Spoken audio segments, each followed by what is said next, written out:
This guy isn't some random shirtless Japanese dude from the 1800s, he's one of the pioneers of MMA and Brazilian Jiu-Jitsu. Yeah, he was a short king at 5'4", but he traveled around the world challenging anybody and everybody to a match, whether they were boxers, wrestlers, and he nearly beat all of them. While he was in Brazil, he also taught a troubled 14-year-old kid judo, and that kid turned out to be Carlos Gracie. There's also a manga about him. But why? You see, his name was actually Maeda Mitsuyo, and he was born in 1878 in Aomori Prefecture. Growing up in Aomori, he loved doing sumo, but he didn't have the ideal build because he was a bit too small. So at the age of 17, his parents sent him to Waseda University to enroll in law school.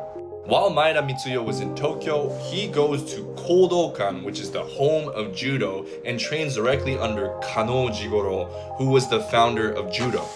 While training under Kano Jigoro and learning judo, he becomes one of his strongest fighters, and Kano Jigoro actually sends him to America to spread judo.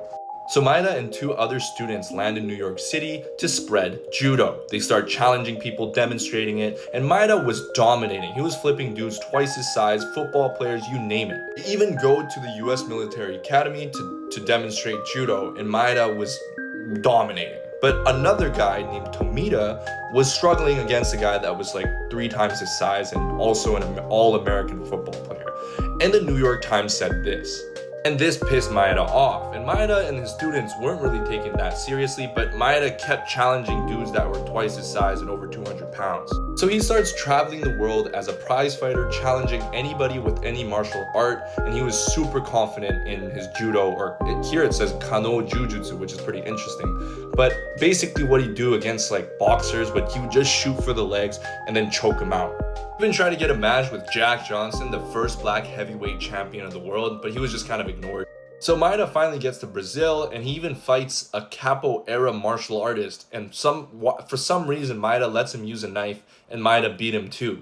He also does a demonstration in Belém, Brazil in the American circus that Gustavo Gracie was organizing, and Gustavo Gracie's 14-year-old son, Carlos Gracie Sr., sees this and decides to learn judo.